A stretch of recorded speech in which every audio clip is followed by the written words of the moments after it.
High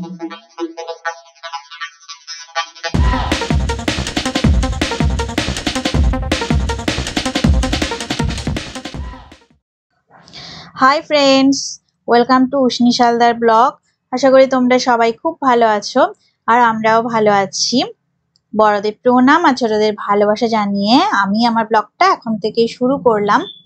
যারা পুরনো বন্ধু আছো তাদের তো অনেক অনেক ধন্যবাদ আমাকে এগিয়ে নিয়ে যাওয়ার জন্য। আর যারা নতুন বন্ধু আছো তারা আমার চ্যানেলটা সাবস্ক্রাইব করে নেবে আর আমার পাশে থাকবে। তো আজ দেখো একটা বিশেষ দিন, আজকে আমার খুব আনন্দের দিন। তো দেখো আমি তো প্রচুর রান্না করব আজকে আর সবকিছুই তোমাদের সাথে শেয়ার করব। তো কি বিশেষ দিন তোমরা দেখতে থাকো, আমি তোমাদেরকে অবশ্যই বলবো। তো আমি কিন্তু কড়া অলরেডি বসিয়ে দিয়েছি আর তার মধ্যে দেখো আমি সর্ষের তেলও দিয়ে দিয়েছি আর গ্যাসের ফ্লেমটা তো একটু জোরে দিয়ে দিলাম, হাই ফ্লেমে দিয়ে দিলাম।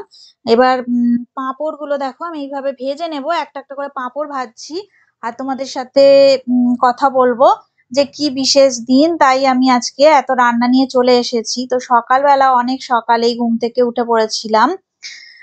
তো আমার আজকে আমার পিসির ছেলের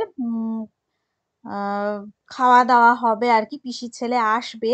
তো ওর কয়েক মাস পরে বিয়ে আছে, তো আমি সব থেকে ফার্স্টেই ওকে আইবুড়ো ভাত খাইয়ে দেব। কারণ দেখো আমার বাপের বাড়িতে ওর তো খাওয়ার কথা, কিন্তু আসলে কি বলতো ওখানে না আমার মা বলো তারপরে আমার কাকিমা বলো সব বিধবা মানুষ। তো তারা তো ওকে মানে যেহেতু আইবুড়ো ভাত খেতে পারবে না, সেহেতু আমি বললাম যে ঠিক আছে, আমি যেহেতু মামার বাড়ির দিকেরই লোক, মানে মামার মেয়ে যেহেতু, সেহেতু আমি হচ্ছে ওকে খাওয়াতে পারবো। তো ওই জন্য আমি আমার পিসিকে বলেছিলাম যে আমি প্রথমেই কিন্তু চিকুকে আইবুড়ো ভাত খাইয়ে দেবো, যেহেতু ও আমার বাড়িতে গিয়ে আমাদের বাপের বাড়ি গিয়ে খেতে পারবে না। কারণ বিধবাদের তো খাওয়ার নিয়ম, মানে খাওয়ানোর যেহেতু নিয়ম নেই আমাদের হিন্দু মতে। তো দেখো অনেক সকালবেলা উঠেছি, এই যে সমস্ত সবজি আমি কেটেছি। আর ওর আর একটা সমস্যা আছে, তো পাঁপড় ভাজা দেখো আমার হয়ে গেছে। আর এইবার আমি দেখো আলু ছেড়ে দিয়েছি, গোল গোল করে আমি আলু কেটে নিয়েছিলাম, সবকিছু সকাল থেকে করছি। আর এই যে আমি একা হাতেই সব করছি, আমার হেল্প করার মতো কেউ নেই। আর আমার বোন এদিকে শ্বশুর বাড়িতে প্রচুর কাজে ব্যস্ত, সে আসবে কিন্তু একটু পরেই আসবে। তো দেখো এই যে আলু আমার ভাজা হয়ে গেছে, পাঁপড় ভাজা আলু ভাজা হয়ে গেছে। আর আমার পিসির ছেলে চিকুস, তার হচ্ছে একটা সমস্যা, সে তো মানে কোনো সবজি খায় না, আলু ছাড়া সে কোনো সবজি খায় না। আর সে এদিকে খাবে নিরামিষ তরকারি। তো ভাবো এবারে আমি তাহলে কি ওকে খাওয়াবো, ওর আইবুড়ো ভাতে আমি ওকে কি খাওয়াবো আর কি রান্না করব, সেটাই আমার মাথায় হাত দেওয়ার মতো অবস্থা। আমি তো মানে ওকে খাওয়ানোর 2 সপ্তাহ আগে থেকে আমি চিন্তা করে যাচ্ছি যে আমি ওকে কি খাওয়াবো। তোমরাই বলো এটা কি খাওয়ানো যায়, তোমরা ভাবো একবার, তোমাদের এরকম যদি অবস্থা হতো তোমাদের কি হতো ভাবো। তো আমি তো মানে ওকে জিজ্ঞেস করে করে মাথা খারাপ হয়ে যাচ্ছে যে কি খায় ও। দেখো কোনো সবজি খায় না।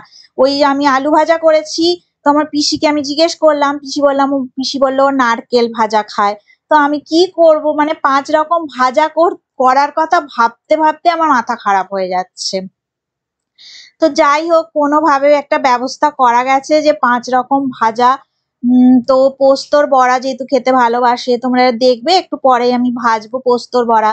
তো এখন দেখো পাঁপড় ভাজা আলু ভাজা হয়ে যাওয়ার পরে আমি ডাল বসিয়ে দিয়েছি। তো একদম সবটাই নিরামিষ, কারণ ও যে কিছুই মানে আমিষ খায় না, ও ডিম মাছ মাংস কিছুই খায় না, বুঝলে তো। তো কি আর রান্না করব, তো ডিম মাছ মাংস বাদ দিয়ে পনির টনির আর কি করব বলে প্ল্যান করেছি। তো দেখো মুগ ডালটা আমি আদা আর জিরে বাটা দিয়ে করে নিয়েছি। এইবারে আবার একটা অন্য কড়া বসিয়ে দিয়েছি আর তাতে দেখো আবার সর্ষের তেল দিয়ে দিয়েছি। তো এখানে দেখো পনির ভাজতে দিয়েছি আমি। তো এবারে দেখো আমি পনির রান্না করব। তো কি করব আর ভেবেছিলাম ধোকার তরকারিও করব, কিন্তু দেখো এই যে সকাল থেকে আমি কত সকালে উঠেছি আর এই সমস্ত কিছু দেখো আমাকে একাই করতে হচ্ছে, সমস্ত মানে সবজি কাটা, সবকিছু বাটা, মশলা করা, এগুলো তো মানে দেখো চারটিখানে কথা নয়। তো সারাক্ষণ ধরেই আমাকে সকাল থেকে পুরো ব্যস্ত হয়ে থাকতে হয়েছে, মানে কোনো রকমে সকালে উঠে আর কি ব্রেকফাস্টটা করেছি তারপরেই এই যে স্টার্ট হয়ে গেছে দেখো। এই যে দেখো অনেকগুলো পনির নিয়েছি আর এই ভাজতে বসে গেছি। এগুলোকে ছোট ছোট করে কাটা, মানে একটা দেখো কেউ যখন কারোর বাড়িতে একটা নিমন্ত্রিত অতিথি হয়ে আসে তখন তো প্রচুর কাজ থাকে, চুপ করে তো বসে থাকলে চলবে না, যেহেতু আমাকে একা সবকিছু সামলাতে হচ্ছে। তো সকাল থেকে ভাবো আমার কতটাই বেশি কাজ। তো দেখো হাতে হাতে কাজ করার মতো কেউ নেই, আর ছেলেটা আমার অনেক ছোট, ওকেও তো আমার খাওয়া, তারপরে ওর পড়াশোনা সবই তো করাতে হচ্ছে, তার মধ্যে থেকে আমি রান্না বান্না করছি। যদিও সেরকম অনেক কিছু মানে করছি না, তাও দেখো করতে গেলে তো একটা টাইমেরও দরকার। তো দেখো এই বকমাতেও তোমাদের সাথে গল্প করতে করতে এই পনিরের টুকরোগুলোও আমার ভাজা হয়ে গেছে। তো দেখো একটু লালটা বেশি হয়ে গেছে, আর কি করা যাবে, এদিক ওদিক সবকিছু সামলাতে হচ্ছে। ওইদিকে দেখো ভাত বসিয়ে দিয়েছি, আবার এদিকে এই তরকারিটাও করছি। তো পনিরের তরকারিটা দেখো একটু অন্যরকম করে করার চেষ্টা করছি যাতে মানে সবারই ভালো লাগে। তো আমার বোনের বাচ্চা ওরাও আসবে, ও এসে খাবে এখানে। কাশ্মীরি লঙ্কার গুঁড়ো, হলুদ এসব দিয়ে আমি দেখো কাঁচা লঙ্কা আলু টালু ভালো করে দেখো ভাজা করে নিচ্ছি, সুন্দর করে রেসিপিটা করার চেষ্টা করছি। আর তাও মানে এত কাজের মধ্যেও দেখো আমার ভালোই আনন্দ হচ্ছে যে সবাই আসছে কতদিন পরে। ওদের সঙ্গে অনেকদিন দেখাও হয়নি আমার পিসির ছেলে। সেহেতু তো আর কি করবে বলো, সহজে তো আর কেউ কারো বাড়ি এখন যায় না, না অকেশন না হলে কে কার বাড়িতে যায় আর। তো যাই হোক, বেশ ভালোই আনন্দ হচ্ছে সকাল থেকে রান্না করছি। তাও তার মধ্যে অনেকটাই আনন্দও আছে। কাজের মধ্যে আনন্দ তো থাকেই। তো দেখো এই যে মশলাগুলো ভালো করে দেখো কষিয়ে কষিয়ে নিচ্ছি আমি। তো এটা ইচ্ছা আছে একটু কাজু বাদাম দিয়ে করবো। তো অনেক টেস্টি হয়। তো নুন দিয়ে দিলাম দেখো, আমি পরিমাণ মতো নুন দিয়ে দিলাম। তো একদমই নিরামিষ রান্না বান্নাই করছি।